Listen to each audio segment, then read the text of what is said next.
Now, 1 year after the passage of the Federal Reserve Act, World War I started. Britain, France, and Russia fought the Central Powers of Germany, Austria-Hungary, and the Ottoman Empire. Why Germany? They didn't start the war. Well, the real reason was their industrial capacity was seen as an economic threat to Great Britain. Germany had become a major manufacturing technological power. They were exporting products that Great Britain could not compete with. Without the massive aid the U.S. brought across the Atlantic, and without the loans of billions of dollars from American banks, this was a dangerous gamble. It's the most incredible piece of opportunism.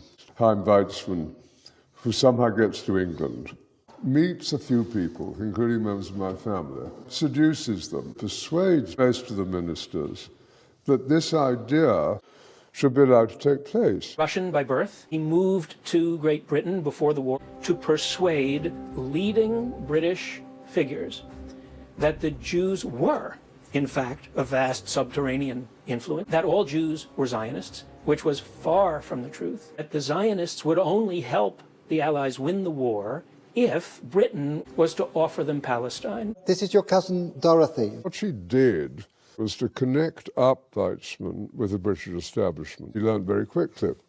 His Majesty's government view with favour the establishment of Palestine as a national home for the Jewish people.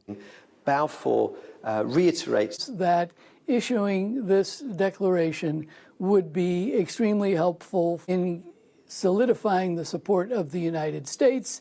and highlights its expected propaganda effects in the United States.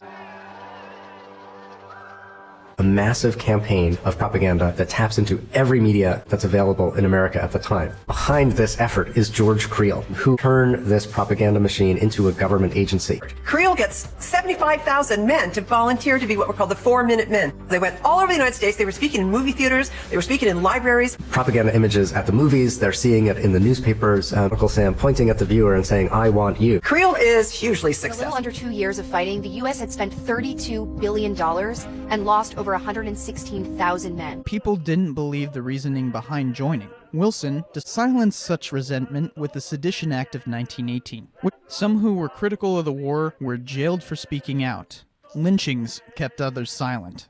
Following the Treaty of Versailles, Germany was ordered to pay the war costs of all the participating nations, even though Germany had not started that war. This amounted to 3 times the value of all of Germany itself. For Palestinians, the Balfour Declaration represents their expulsion, displacement, and